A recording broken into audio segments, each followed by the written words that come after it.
ಅದೊಂದು ಮಾತಿಗೆ ನಮ್ಮ ಮಾತಿಗೆ ಬರ್ತೀವಿ. ಸ್ವಾಮಿ ವಿವೇಕಾನಂದನ ಒಬ್ಬ ವಿದೇಶಿ ಪ್ರಜೆ ಕೇಳ್ತಾರಂತೆ, ಒಳಗಡೆ ಹೋಗ್ತಿರ್ಬೇಕಾದ್ರೆ, ಶಿಕಾಗೋ ಸಮ್ಮೇಳನ ಒಳಗಡೆ ಹೋಗ್ತಿರ್ಬೇಕಾದ್ರೆ ಸ್ವಾಮೀಜಿ ಹೇಳ್ತಾರಂತೆ ವಿದೇಶಿ ಪ್ರಜೆ, ಸ್ವಾಮೀಜಿ ವಿದೇಶದಲ್ಲಿ ಮಹಿಳೆಯರನ್ನ ಅತ್ಯಂತ ಕೆಟ್ಟದಾಗಿ ನಡೆಸ್ತಾರೆ, ಹಾಗಾಗಿ ನಿಮ್ಮನ್ನು ಒಳಗೆ ಬಿಡೋದು ಅಂದಾಗ ವಿವೇಕಾನಂದ ಏನಂತ ಮಾತಿತ್ತಲ್ಲ, ಆ ಮಾತುಗಳನ್ನ ಮನೆ ಮಕ್ಕಳಿಗೆ ಹೇಳ್ಬೇಕಾಗಿದೆ.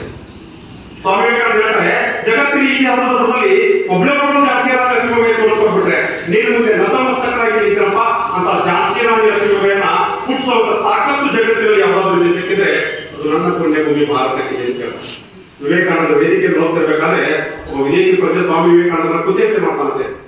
ಸ್ವಾಮೀಜಿ ತಲೆ ಮೇಲೆ ಪೇಡ ಇದೆ, ಕಾಲಲ್ಲಿ ಬೂಟ್ ಸರಿ ಕಾಣೋದಿಲ್ಲ ಅಂದಾಗ ವಿವೇಕಾನಂದ ಕೊಟ್ಟಂತ ಉತ್ತರ ಇತ್ತಲ್ಲ,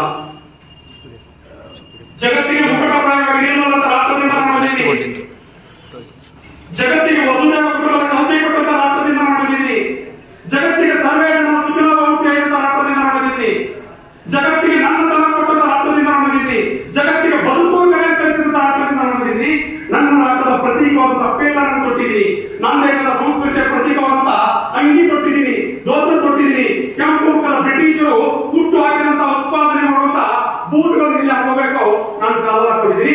ನನ್ನ ಪ್ರಕಾರ ಬ್ರಿಟಿಷರ ಕಿಮ್ಮತ್ತು ನನ್ನ ಬೂಟಿನ ಸಮಾಜದಲ್ಲಿ ವಿವೇಕಾನಂದ ಹೇಳ್ತಲ್ಲ, ಈ ಭಾರತದ ಕೂತನ ಮನೆ ಮಕ್ಕಳಿಗೆ ಚಿಂತನೆ ಮಾಡಿದಾಗ ಮಾತ್ರ ಒಂದು ಅಪರೂಪದ ಅರ್ಥ ಕಟ್ಟಲಿಕ್ಕೆ ಸಾಧ್ಯ.